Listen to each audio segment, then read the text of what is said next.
all eyes on Ramaphosa's new cabinet. Any minute from now, it can be announced. Sources have told IOL that President Cyril Ramaphosa is expected to announce his anticipated new cabinet before this week ends. Anytime, anything can happen, although there's some stuff they need to clarify and iron out, but we can expect a call anytime from now. Any minute from now, it can be announced, one of the sources said. This is apparently after a meeting between the ANC and DA has reported ironed out issues between them, as speculations continue to mount on when Ramaphosa will announce the cabinet. IOL understands that negotiations in GNU are relayed by parties who want to dictate who Ramaphosa should put forward for ministerial positions.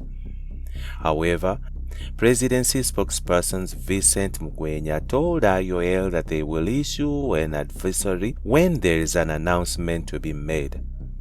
He could not delve into details. South Africa has gone almost a week now without a cabinet since Ramaphosa's inauguration at the Union Building in Pretoria on Wednesday. He was sworn in officially by Chief Justice Raymond Zondo in a public ceremony.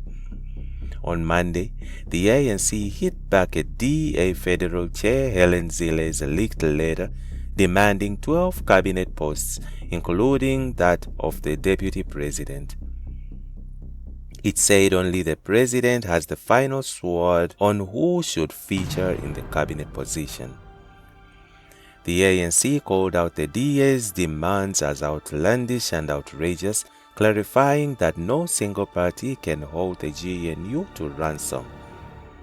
This is after on Sunday, Zile wrote a letter that IOL has sent to ANC Secretary General Fikile Mbalula, informing him about her party's demands. Some of the demands including the DA approving the appointments of Directors General DGs for all departments under its control, in what many on social media said was akin to cadre deployment. The DA preferred the following portfolios: economic sector, investment, employment and infrastructure development, social protection, community and human development, governance, state capacity and institutional development, justice, crime prevention and security, international cooperation, trade and security. So far, 10 parties including the ANC, DA, IFP, PA, FF+, UDM, Rise Mzansi, Al-Jamaa, PSC and GOOD have joined to form part of the GNU. The ANC said it was committed and open to working with all the parties. The 5 MK party MPs who will take the opposition's fight to Ramaphosa's GNU. As the country waits with growing anticipation for the makeup of President Cyril Ramaphosa's cabinet, with all indications suggesting it will include DA members, attention has switched to who will play the opposition oversight role in parliament during the 7th administration. That attention was amplified on Tuesday when 58 members of Jacob Zuma's MK party were sworn into parliament and proudly declared that they were the official opposition.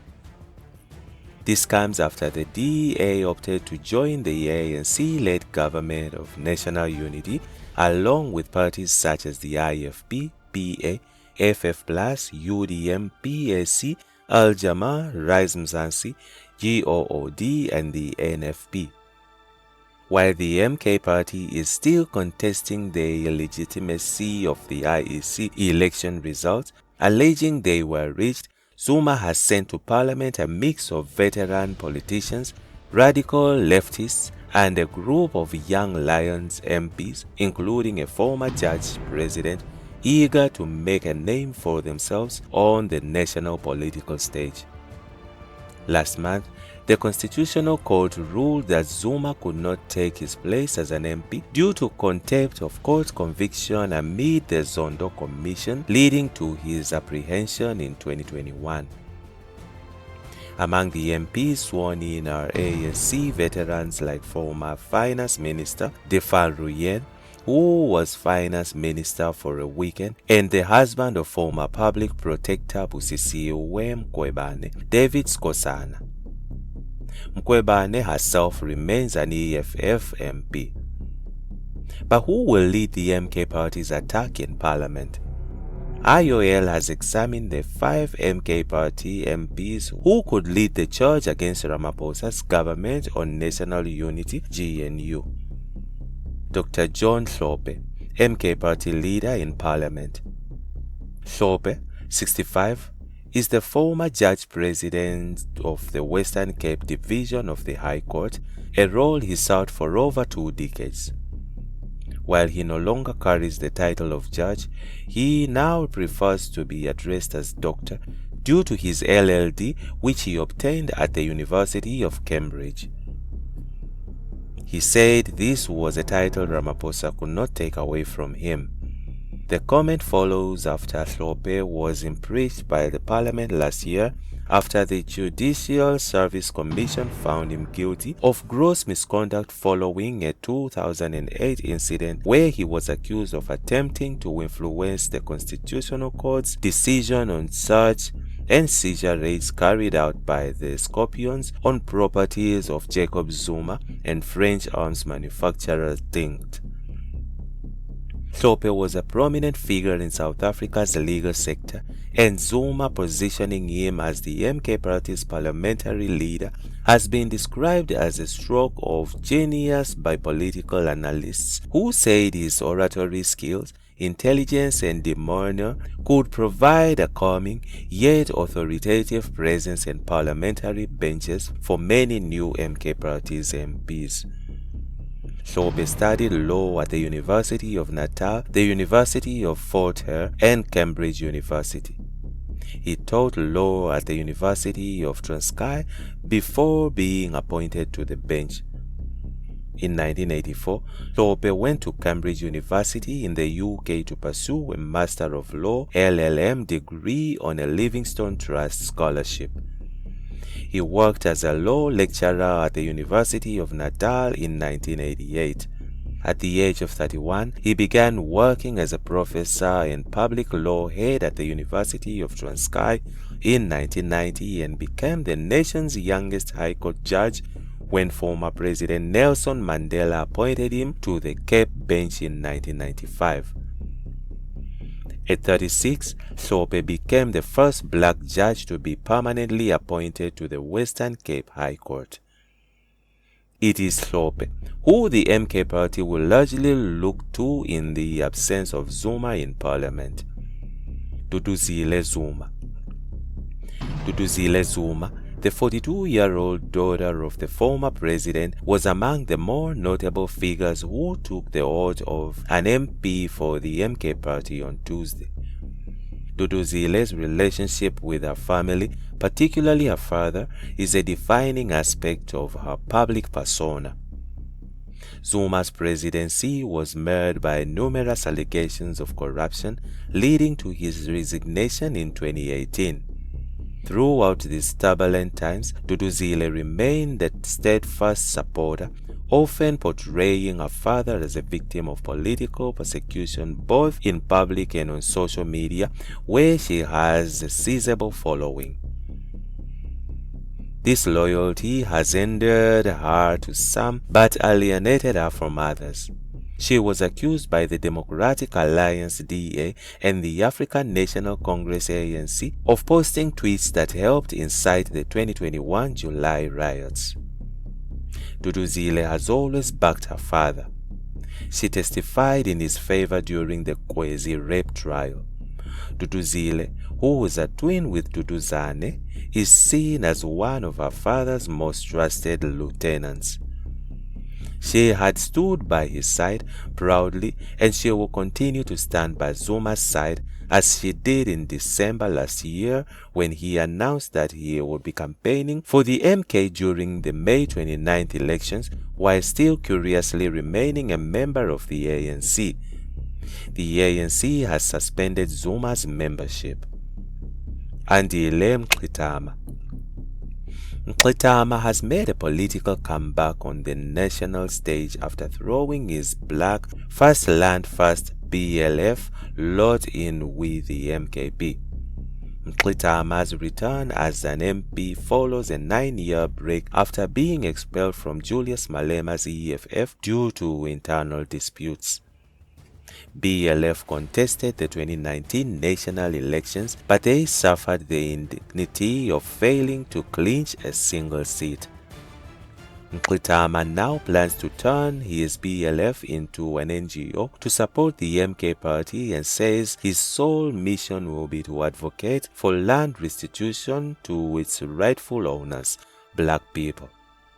Our mission has always been to get back the land to our people. In the past 9 years, Parliament has failed to do so. I am back with Umkhonto Wesizwe. We are going to put that matter forcefully on the agenda of the National Assembly to make sure land expropriation without compensation becomes a reality. That is my mission, to make sure we push the land issue first, said Mqitama. Visvin Reddy. Reddy, with the emergence of the MK party, has built this political profile from being prominent in just Durban to a national stage.